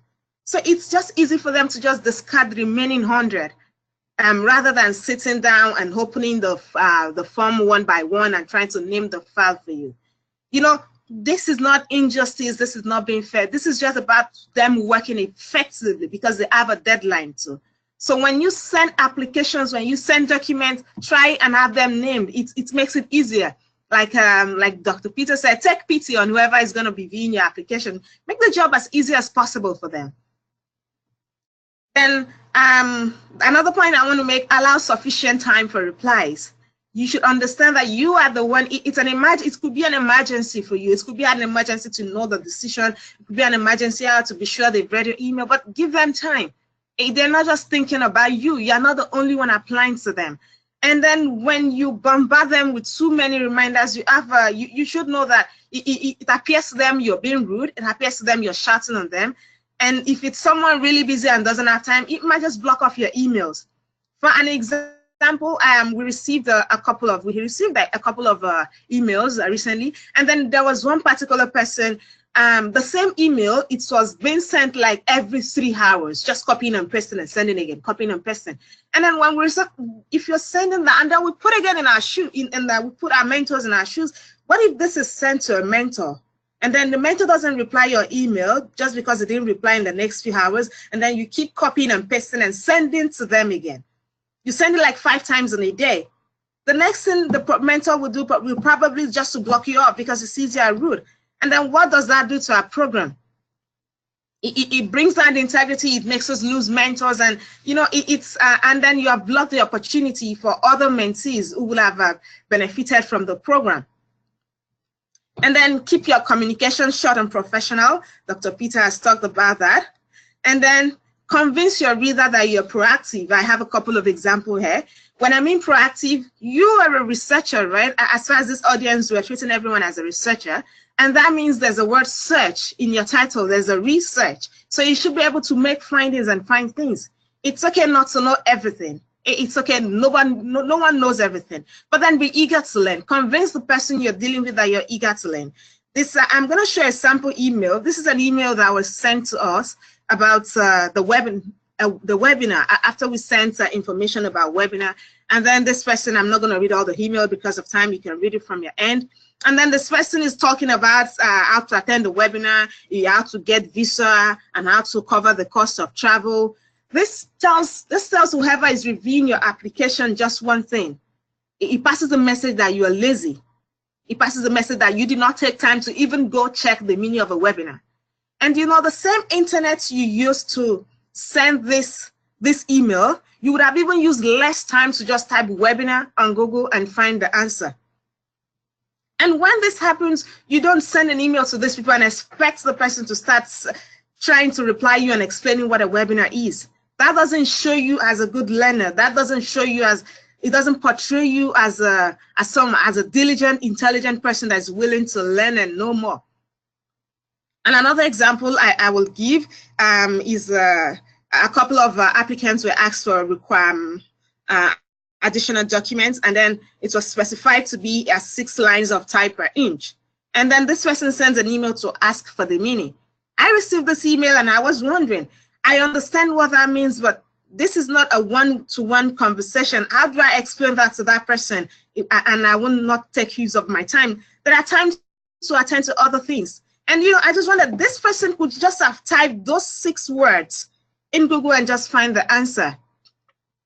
I will share a very brief example with you about a personal experience. The first time I realized this was I had a professor, and then there was something I was trying to find, and then I just shot the professor an email, and I just said, I'm having a problem trying to understand this.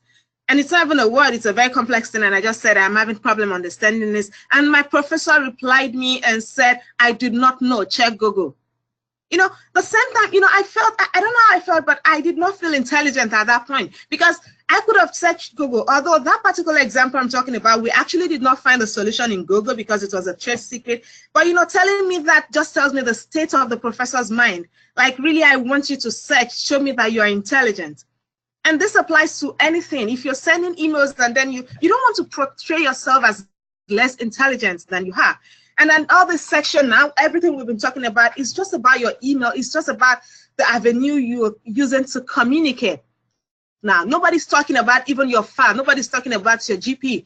Nobody's talking about the interesting research you're doing, because you have even blocked your opportunity for them to go into that and check. And then I want to say at this point that this webinar or this training or this session is not aimed at judging or castigating. It's not aimed to make you feel less intelligent. And for all the samples we've used, is not to make anyone feel they are for educational purposes. But then we are trying to make you see the gap here. We are trying to make you see that if you want to make your research work more to get international audience, these are the things you have to look at. We understand that Africans generally, we did not maybe have a good experience of using emails at a very young age. And okay, maybe we do not have much of this experience, but then we have 2 choices at this point. It's either we sit down and say, I do not know how to do this. No one taught me how to do this. And you just sit and remember where you are.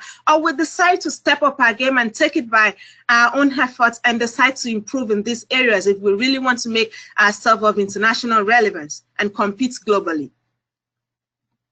So how to draft a sample email, I'll just go over this. There should be a salutation, and not emails. We receive emails with LODS. I mean, LODS, you're sending to someone and then you send LODS, someone you haven't met before, someone you haven't communicated with before, and then you put LODS. It's rude. No one takes that kind of email important. And then when you're writing to people search for their titles, it is rude when they have a title and you do not use it in addressing them. Avoid exclamation marks. Avoid capital letters. This is just like you're shouting on them. And then this is a sample of an email received, and this person sends an email and says, dear founder, and then puts the name of the organization and puts the address and puts, you don't need all of this. I mean, there are a lot of resources online that you can make use of to learn how to write email professionally, and I will encourage that you do that.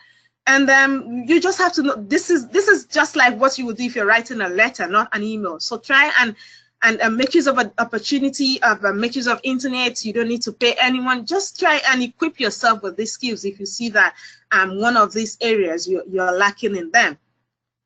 And then I just change this email. I just say, Dr. Peter said that, I put the title, I'm writing, go straight to the point. Tell me what, whoever is reviewing, let them know why you're writing. Give a greeting at the end of it. And see, all of this now, we're not even talking about your content yet. So the way the email works is just like when you're going for a job interview, And then you have the best GP there, you have the work experience, you have a brilliant CV.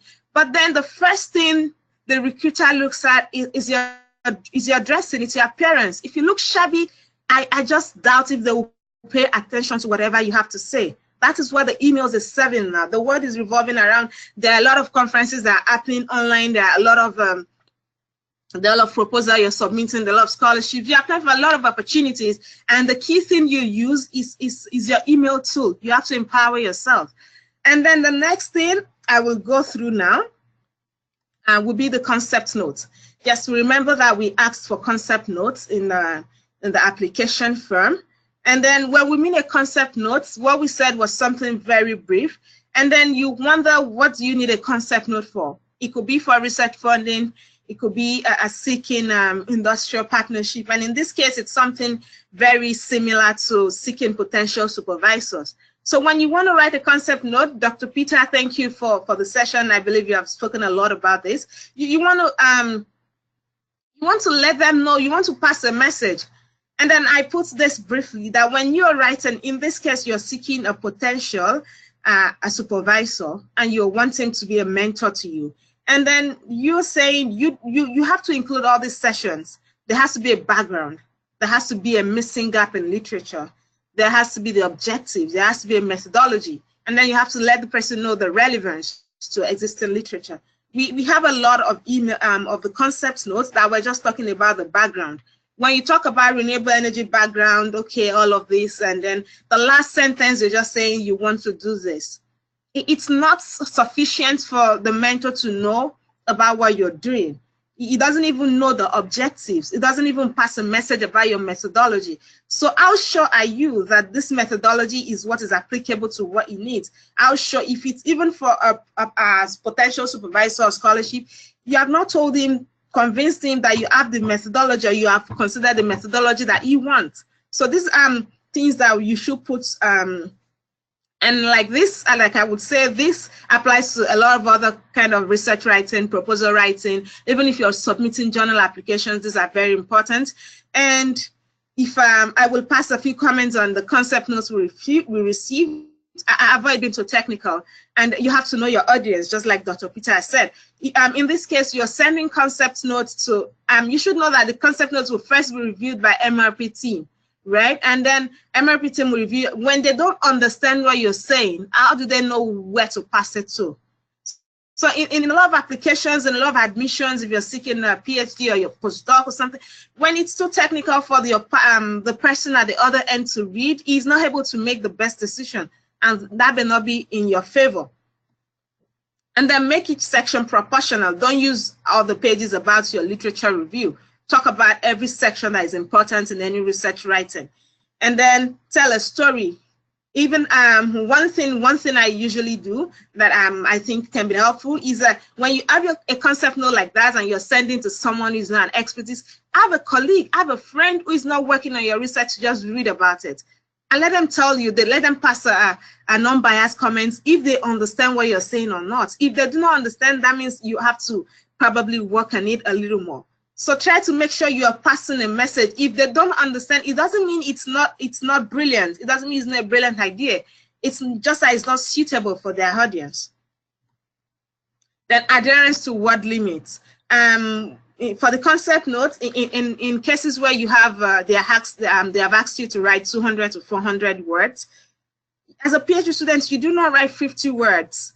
As a master's student, you do not write. When you write less than that, it only tells them that you don't even understand what you're doing to that level. If you cannot write 200 words about your research, then how do you convince someone to be your supervisor or to support it or to fund it? We received a lot of concept notes that were just 2 sentences. And then with those 2 sentences, we wonder if this person doesn't know what he or she is doing at this point. And then it's difficult for us to just say, okay, we will. And unfortunately, I must say that the quality of a lot of the concept notes we received, they were too poor that we would be ashamed of ourselves to forward them to our mentors, because we know the caliber of proposals they will review. We know the caliber of writings they must have been experienced with. And then we face these challenges, and then you wonder if you submit an application, whether to Iceland or to anywhere else, and then you say they did not get back to you or you were not selected. These are a lot of the factors that they look at and they use to make their decision. And then the next thing I want to talk about is academic referees. So there are a lot of, there are different types of referees, but when it's for academic purposes, they expect you to be an academic referee. And when we mean an academic referee, it means someone that can attest to your academic performance or to your research performance. And who can be your referee? It could be your lecturer. He has taught you courses, you've written exams for him. And then it could be your departmental advisor. He has access to all your grades and he knows how you're performing. And then it could be even your research supervisor, most preferably. And then we received a couple of samples of who cannot be, I will show shortly, who may not be suitable. So who may not be suitable for academic referees? Maybe your LinkedIn connection. If you're submitting an academic application and then as a reference, excuse me, you put a LinkedIn connection, you're telling the person, a LinkedIn connection is someone you meet via LinkedIn, right? And so that person doesn't even know about you. And that person doesn't even know how you're doing your exams. He didn't grade your exams. He didn't read your writing. He wasn't one supervising your research. You don't put your cousins. You don't put your pastors. And this is not about exaggerating. We received a lot of referees, of people that referees were in this format. This is an example, as you can see, the relationship was there. And then there's a second example, so cousin and LinkedIn network. And I would say that no organization that's considering your application for anything would consider any of these people. And in that case, your application doesn't even get to, it doesn't even get through the first sorting stage. And another rule of thumb when you're applying for academic referees, it is most likely preferred that you use institutional organizational email addresses. Because, for instance, ISNET would not contact any referee whose email address that has been provided is Gmail or Yahoo.com. Because we all know this can be created. You can just create the address yourself. So for generally, the institutions, organizations that review applications, especially for academic references, will prefer organizational institutional email addresses. So this is about my last slide. And the message I'm passing is that no requirement is irrelevant. And so when I say, when there's a requirement on an application and then you have to fill it, none of them is irrelevant. For instance, one example I like to give is about the proper CGPA definition. So when you have to submit, you're filling an application and they're asking for your CGPA. Do you just put 3.5 or you put 3.5 over 4.0? In the first case, if you put a 3.5, you do not know which person is reviewing this. You do not know the scale they use. If for instance, if your institution used 3.5 over 4, and you submitted an application and you just wrote 3.5, and the institution reviewing your application actually uses 3.5 out of 7. So he or she may be right to assume that you meant 3.5 over 7, and that means you're just an average student, whereas your 3.5 over 4 is actually a first-class grade. So you would cause yourself to lose opportunities, and you don't expect them to start searching and start trying to type your name and trying to find the name of your school. And no, they do not have time to do this. Reviewers have a lot of other things. They have deadlines to meet as well. And so in this way, just by not writing your CGPA correctly, you have already shot yourself in the leg by losing that opportunity. And then the next thing is following formatting instructions. I must say when we required the formats for the MRP 2018 applications, we asked for PDF and MS Word. And maybe we can say that a couple of applicants, not a couple, a very good percentage, do not even know why we wanted PDF. Some people submitted just PDF, some people submitted just MS Word. And if you ask me, if we were to judge by what our standard of application is, in that situation, those applicants are not even considered, should not even be considered at all. That might seem hard, that might seem harsh, but I will go ahead and give an example of what that means, or of why institutions or organizations or schools may ask for specific formats. Now, there are softwares that analyze all this data. If you're submitting, if an institution is receiving 500 applications, those applications are not being reviewed by hand. If you're submitting, if they want PDF, that means they're working with a software that can only analyze PDF data. And so if, for instance, if you have an application you are reviewing and then there are 500 applicants, and then say 450 of them already submitted in the right format, will you rather work with that with the 450, or you will say you want to help those that were not in the right format to convert to the right format? You can see that you won't be maximizing your time if you have to sit down and start converting for people. And even more interestingly, there are some formats there are some softwares that can only analyze MS Word data. For instance, VBA will only work with MS Word data. And that means if you submit a PDF file, it's even more difficult to convert a PDF to MS Word. And so in that case, if their application, their package, their data analyzing package can only work with MS Word, that means they will not get to your application at all. And then you wonder, why were you not selected? So for instance, I'll give an example. I'm a grader in university, and then when we grade assignment, there are strict rules that whoever does not submit a PDF format gets a grade of 0.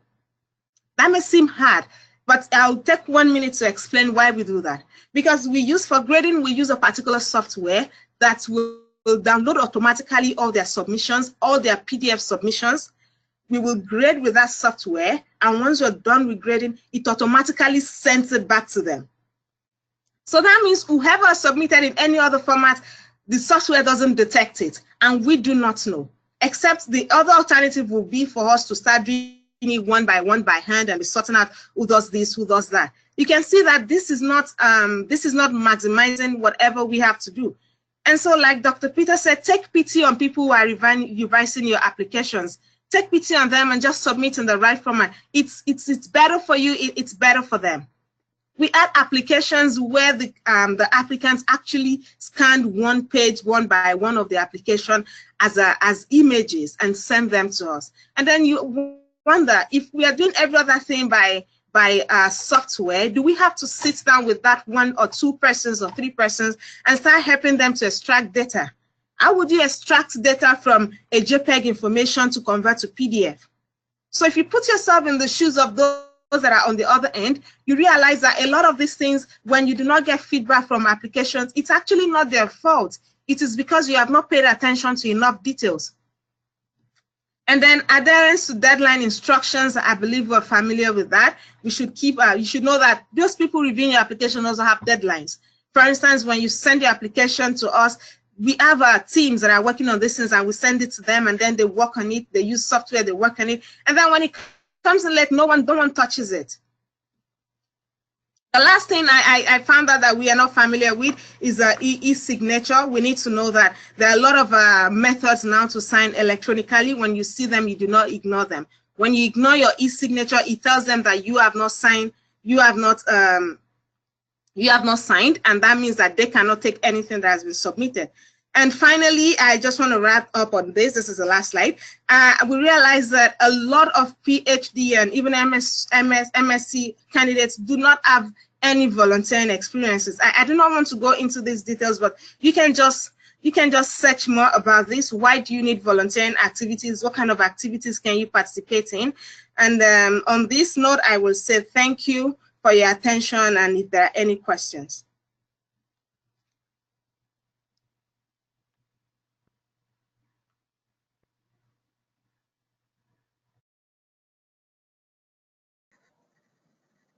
Hi, Dami. Thank you so much for that. Yeah, your enthusiasm is amazing, and thank you so much for that really great presentation. So let me pull my screen back up once more, and we can launch into some Q&A. And I do apologize, we did go over, but these presentations were so very good. I just really want to say thank you to both Dr. Peter and to Dami for their outstanding presentations.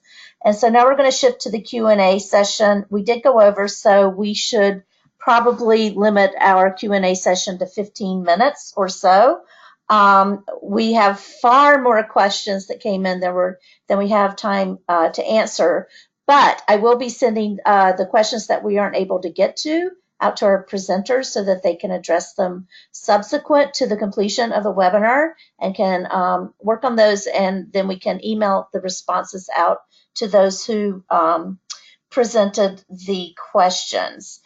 So I think right now I'll just go ahead and launch into the Q&A. I will pull up the questions and begin. And Peter, I'll present the first question to you as soon as I can undock this from my station. And can you hear me okay? I'm assuming, I hope so.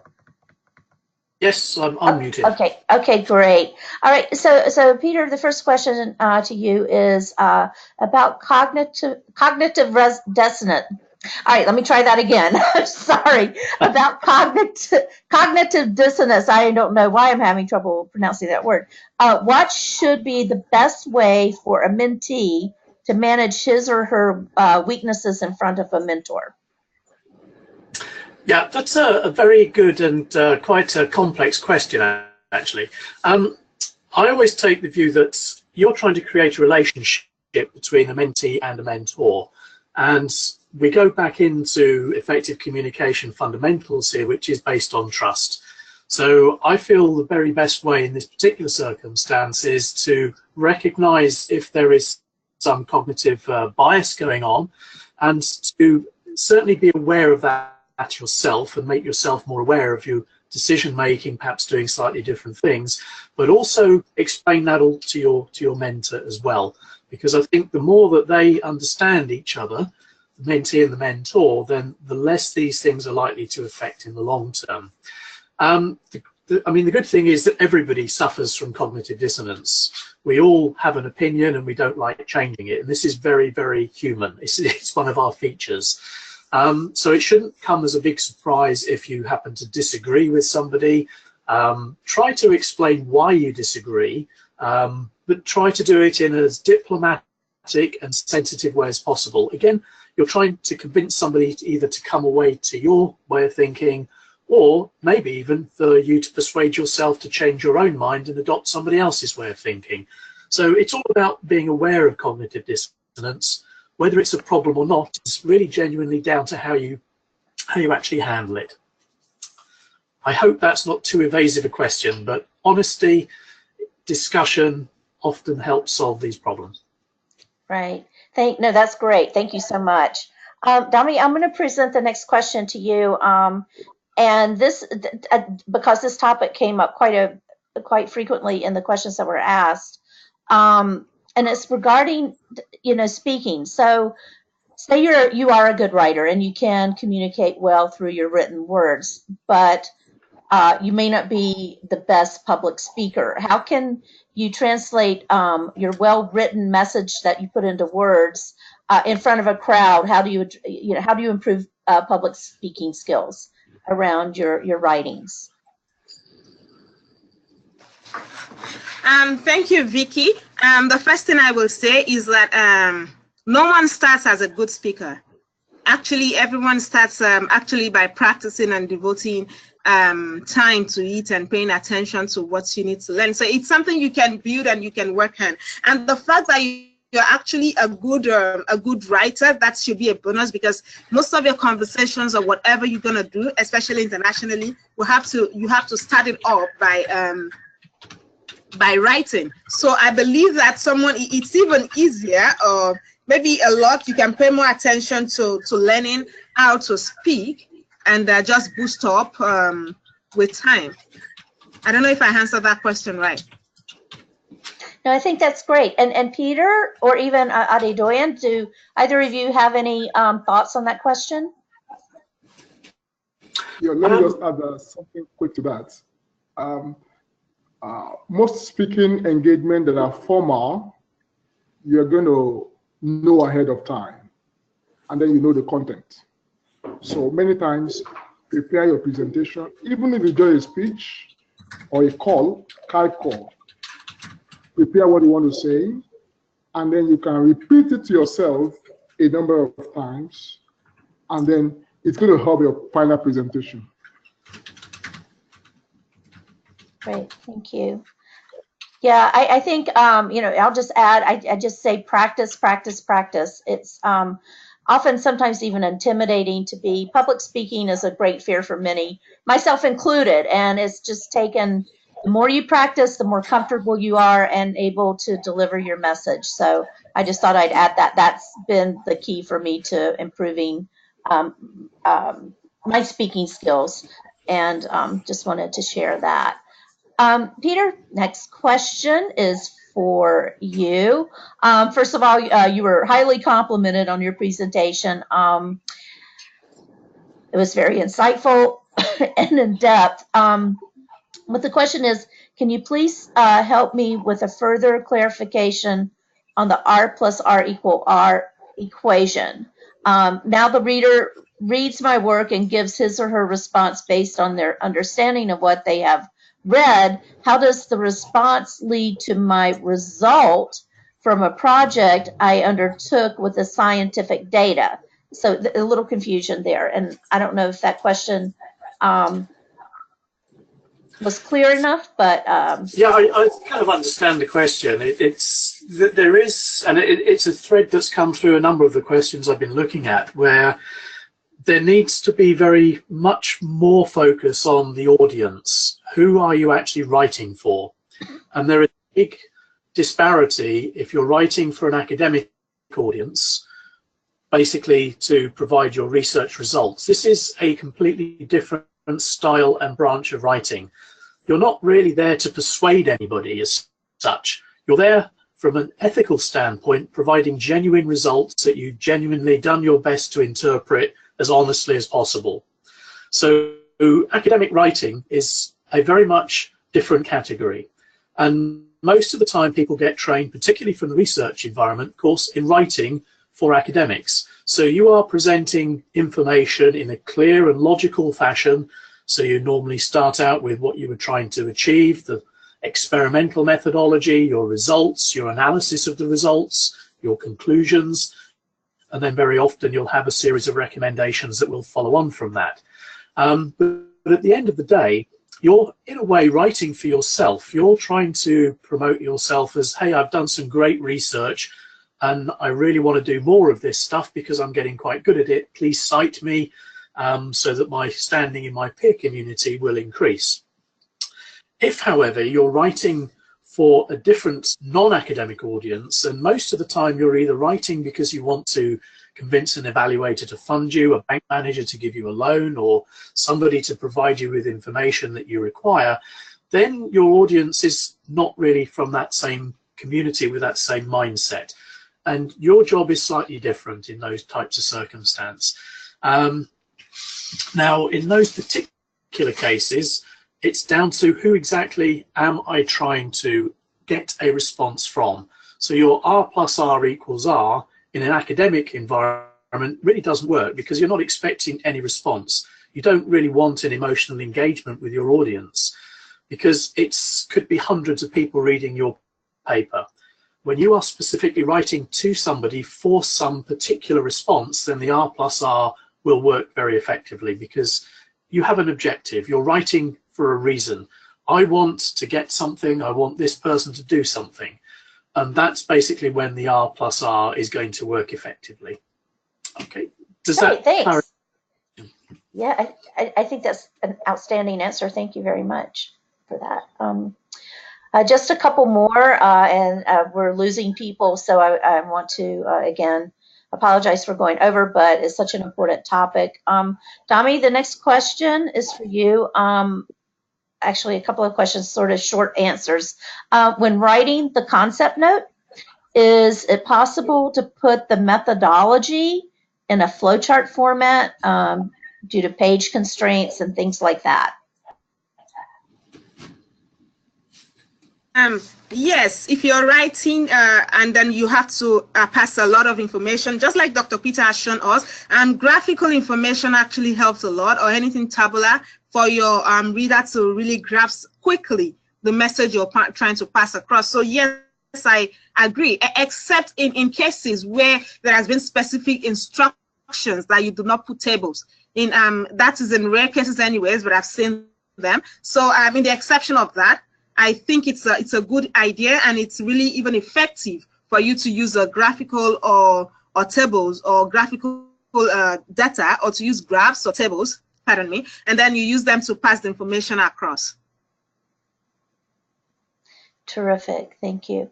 And this is the next question back to you again, Dami. It's very short. Is it okay to address in an email, dear sir or madam, if you're not sure of who the recipient is, and if you're not aware of their title? Yes. So I will say that in Africa we are more familiar with a dear sir or dear ma. But see, in this case, what I will suggest is that try as much as possible to find the name of the person. For instance, if it's someone that their names can be available online, or maybe they have a website, or you can have access to their names, it's just a lot more preferable, because it makes it more personal, and then they know that email is for them. It attaches that to whatever you're saying, and it makes them give attention to it. This in my opinion, on this part of the world, actually makes it look more random, more like you're just sending some random emails. But in the case where you cannot find their names or their titles, their sir or ma is perfectly fine. Great. Okay, perfect. Thank you. Again, so many questions, and they just keep coming in. At this point, I would just like to, I think, wrap up the webinar. And again, thank you to our outstanding panelists for their information and providing these great answers during this informative Q&A session.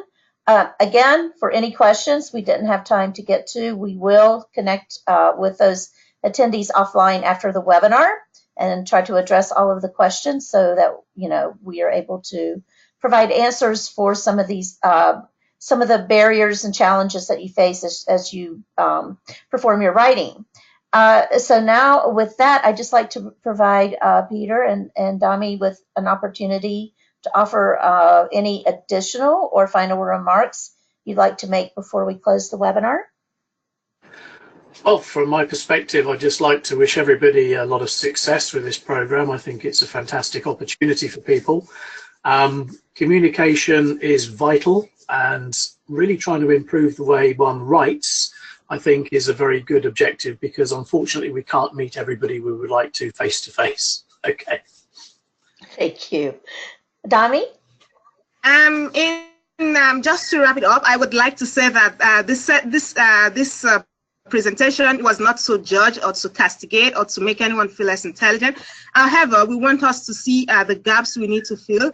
And then we understand that there are limited resources, especially in Africa. I had a very good further education in Africa. We know the challenges we are facing. But then I would like to say, to wrap it up, that it takes us to build us. It takes us to become a better us. So we need to just get beyond those limitations. We need to just get beyond those challenges if we really want to make good progress, especially in our research career. Thanks. Thank you. And I would definitely be remiss if Adedoyin, I didn't offer you a moment to offer some final remarks as well. Thank you very much, Vicky. I think the two speakers, Dr. Peter, thank you very much, and Damilola, thank you. They have really done justice to some of the things that we set as objectives for this webinar. But I would like to re-emphasize the last statement Dami made to our applicants. You see, I understand what you're talking about. Somebody was asking about challenge with internet connections. Somebody wrote us asking about how you would fly to America to attend webinar, all of this. Yes, while we are striving to help ourselves to develop in Africa, we must first acknowledge our challenge and see how we can go about them. But a message, like Dami also said, I had my BSc and my master's in Africa as well. I know sometimes I will have to go to very difficult areas just because I have a Skype meeting. Sometimes somewhere close to the bush. Just because I want to, nobody will understand you to say you have a meeting with somebody in World Bank, you have a meeting with somebody in Harvard University, and you are saying, I'm sorry, I cannot make it because of my internet connection. So we must, like Damian said, break the barriers. And on a general perspective, let's note that we are not competing with our classmates. We are competing across the globe with people that have better opportunities, that have better exposure. So it takes extra strive to be able to beat them on the global scale. So with the, like Dami said, last thing for me, we would have probably this webinar would have been for 50 people. I mean the three webinars, but we just discovered from our findings that really we need to enlarge the scale. So, and then we broke the selection into stages such that we are able to select more people at the beginning, train them so that more people can at least benefit before we are now able to select the few that our capacity can take for the mentoring program. So thank you very much. Join us on Facebook, join us on Twitter, join us on LinkedIn. We share a number of opportunities, scholarships, and fellowship and things like that. So thank you very much. I really appreciate it. Great. Thank you again. So with that, on behalf of the Clean Energy Solutions Center and ISNAD Africa, I'd like to extend a very hearty thank you to Dr. Sherrod and to Ms. Pikuda, to our partner, ISNAD Africa, and to all of you, our attendees, for participating in today's webinar. We really very much appreciate your time and hope that you return receive very valuable insights. I would like to offer you a reminder that we will send you a web link to the recording. It will be posted to our YouTube channel. And of course, PDFs of the presentations you saw today, we'll send those by email. It will come from me in approximately 1 week. It takes a little bit of time to process the recording, so it'll be about 1 week or less before you receive that. Also, to let you know, you may access other valuable webinar recordings at the Clean Energy Solutions Center YouTube channel. We've provided the link for that on this slide. And finally, I would like to kindly ask you to take a moment to complete the short survey that will appear when we conclude the webinar. And with that, please enjoy the rest of your weekend. This concludes our webinar.